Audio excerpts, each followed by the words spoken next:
انتخاب کر رہا ہوں کہ نہیں کر رہا؟ آخرت کے انتخاب کے معنی کیا ہیں؟ کیا میں دنیا چھوڑ دوں؟ کیا میں دنیا کو ترک کر دوں؟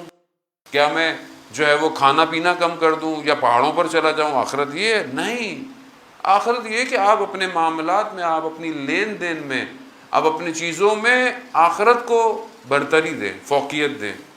جب کوئی کام کر رہے ہوں دیکھیں یہ کام مجھے دنیا کی طرف کھینچے گا یا آخرت کی طرف لے کے جائے گا۔ چاہے آپ کا بزنس کا معاملہ ہو، چاہے آپ کی ایجوکیشن ہو، چاہے آپ کی گفتگو ہو۔ کیا میں جو بیٹھا آپس میں دوستوں میں گفتگو کر رہا ہوں خدا نخواستہ کسی کی غیبت تو نہیں ہے، تہمت تو نہیں ہے؟ کیوں؟ تہمت اور غیبت مجھے دنیا کی طرف لے کے جائے گی، مجھے آخرت میں اچھی جگہ نہیں دے گی۔ تنہائی میں خلوت میں بیٹھا ہوا ہوں، میں سوچ کے آ رہا ہوں، میں دیکھ کے آ رہا ہوں۔ ہر اپنے عمل کو چیک کریں، حتیٰ موبائل کے ایک ٹچ کو، کلک کو چیک کریں کہ یہ دنیا کے لیے آخرت کے لیے۔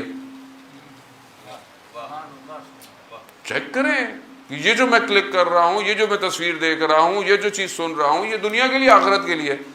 اب ضروری نہیں ہے کہ ہر چیز اب ظاہراً مذہب کے کوڈ کے اندر ہو کہ بھائی نا علمی چیز ہو سکتی ہے، ایجوکیشنل چیز ہو سکتی ہے، کوئی کام کی بات ہو سکتی ہے، صلہ رحمی ہو سکتی ہے، گفتگو ہو سکتی ہے، محبت ہو سکتی ہے، لیکن وہیں پر ہو سکتا ہے کوئی ٹیکسٹ میں ایسا لکھ رہا ہوں کہ جو دنیا کی طرف کھینچتا مجھے آخرت سے دور کر رہا ہو سکتا ہے کسی فلم کے اوپر، کسی ایک سین کے اوپر میں کلک کر رہا ہوں وہ مجھے جہنم کی آگ میں لے جائے۔ تو یہاں اگر میں اپنی انگلی کو کنٹرول نہیں کر پا رہا تو کل میں کیسے اپنی قدموں کو کنٹرول کروں گا کہ وہ جو آخری امام آئے گا اس کی طرف میرا قدم بڑھے؟ بہت سادی سی بات ہے، بہت مشکل نہ ہمیں پڑھنی آتی ہے مجلسیں، سادی سی بات ہے کہ میں بڑھ کہاں رہا ہوں۔ خب یہ میری زندگی میں انتخاب ہے۔ میں اپنے گھر میں ہوں، میں اپنی زوجہ سے گفتگو کر رہا ہوں، کوئی بات کر رہا ہوں، مثلاً اگر وہاں سے کوئی بات اچھی نہیں آتی، کوئی چیز نہیں ہوتی، اب جو میں جواب دے رہا ہوں یہ جواب مجھے دنیا کی طرف کھینچے گا، عذاب کی طرف، یا آخرت میں کامیابی کی طرف لے کے جائے گا؟ Choice is yours. سب کچھ ہے۔ آپ کی ایک بات نکل کر گھر کو جہنم بنا دیتی ہے، اور ایک جگہ انسان صبر کر کر گھر کو جنت بنا سکتا ہے، بنا سکتا ہے، تحمل برداشت کر سکتا ہے۔ آج اتنی جلدی جو فیملیاں بریک اپ ٹوٹ جاتی ہیں کس بات پر ہے؟ دنیا ہے، یہ نہیں لائے، وہ نہیں خریدا، یہ نہیں کیا، وہ میری بہن کو فون نہیں کیا، میری امی سے بات نہیں ہوئی، یہ نہیں ہوا، وہ نہیں ہوئی۔ کیا ہے؟ دنیا ہے۔ کیا ہمارے یہ سارے رشتے دنیا کے لیے، آخرت کے لیے؟ بعض اوقات ہم کتنی چیزیں کرتے ہیں دکھانے کے لیے کہ ان کو یہ دکھانا ہے، ان کو یوں دکھانا ہے۔ وہ سال میں 2 دفعہ زیارت پہ جاتے ہیں، ہمیں 3 دفعہ جانا ہوتا ہے۔ ہر چیز کمپٹیشن پر ہے نا آج کل۔ تو ہر سال عربین پہ جاتے ہیں، اب جا رہے ہیں، اب کیوں جا رہے ہیں عربین پہ پتہ ہی نہیں ہے، کیوں جا رہے ہیں بس۔ نہیں گئے تو لوگ پوچھیں گے خیریت اس سال گئے نہیں آپ؟ ہو سکتا ہے آپ نہ جائیں، 4 کو اور کو بھیج دیں کسی کو۔ آپ کی فیملی میں ایسے بھی تو لوگ ہوں گے جو بیچارے نے آج تک ایک زیارت بھی نہیں کی ہوگی، آپ اس کو بھیج دیں۔ مگر نہیں، میں جاؤں گا۔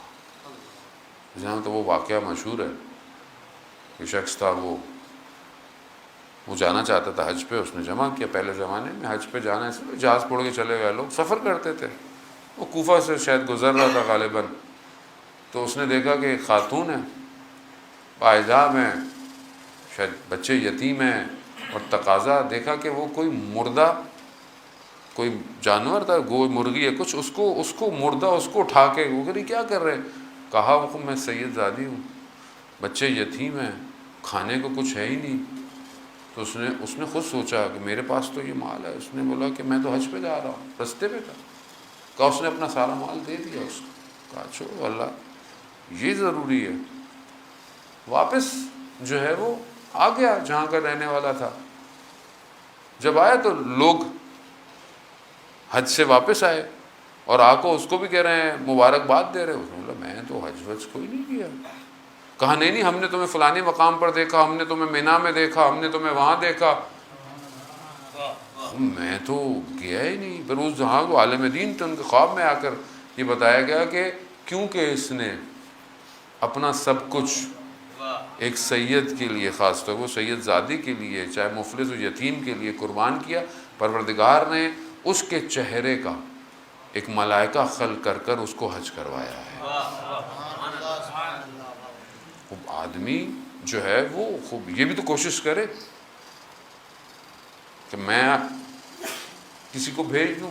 آپ یقین کریں، مطلب آپ اس کی کیفیت کیا ہوگی جو آدمی ساری زندگی جا ہی نہیں سوچ نہیں پاتا ہوگا کہ جائے گا، وہ چلا جائے، اور سوچیں اس کی ساری زندگی کی آپ کو کتنا اس کو آپ کو ریٹرن ملے گا۔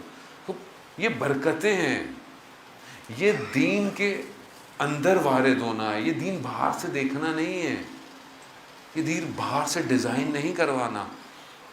ہم نے دین کو بھی میٹلسٹک بنا لیا ہے، ہم ہر چیز میں کاروبار ہے، ہر چیز سسٹمیٹک چل رہی ہے۔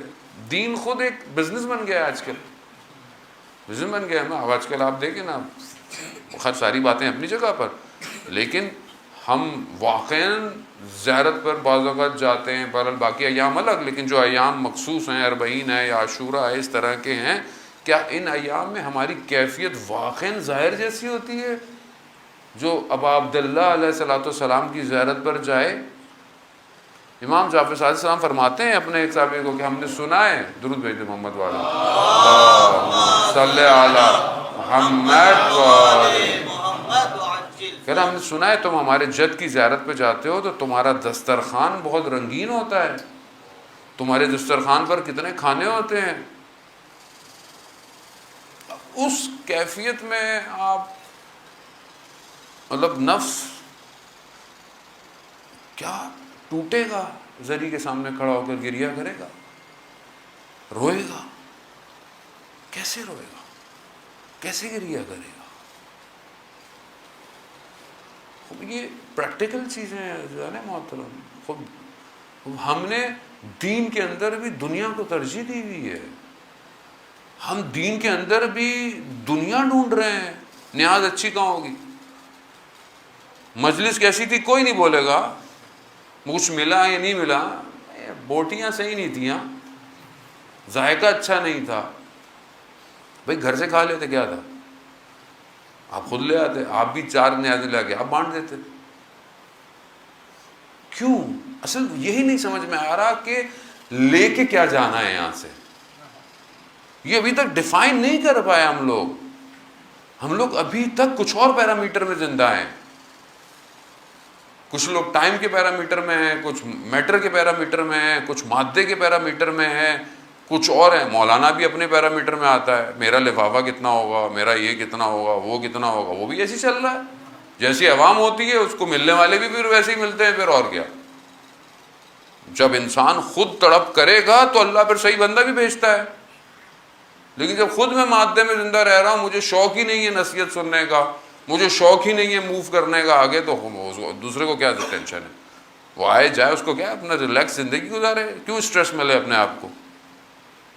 مگر کیا اس حالت میں ہم روز قیامت میں حضرت سیدہ کے سامنے محشور ہو پائیں گے، کھڑے ہو پائیں گے؟ سوال آئے گا، تم نے کیا کیا میرے یوسف زہرا کے لیے، میرے یوسف کے لیے تم نے کیا کیا؟ حضرت یعقوب کا ایک یوسف جو ہے وہ کھویا، دور ہوا، اتنا حضرت یعقوب نے گریہ کیا، آنکھیں سفید ہو گئیں، تم نے میرے یوسف کے لیے کتنا گریہ کیا؟ پھر ہمارا روز زیارت پڑھنے نہیں، ہم تو روز زیارت پڑھتے ہیں مولانا، یا لیتنی کنت معکم فافوز معکم، کاش آپ کے ساتھ ہوتے۔ کہاں کاش کہاں ہیں ابھی امام ہیں ہمارے درمیان میں، باطن صاف چاہیے، خود امام آپ سے گفتگو کریں گے، باطن پاک چاہیے۔ وہ مشہور واقعات اتنے سارے آپ کی خدمت میں کئی دفعہ میں بیان بھی کر چکا ہوں، باطن پاک چاہیے انسان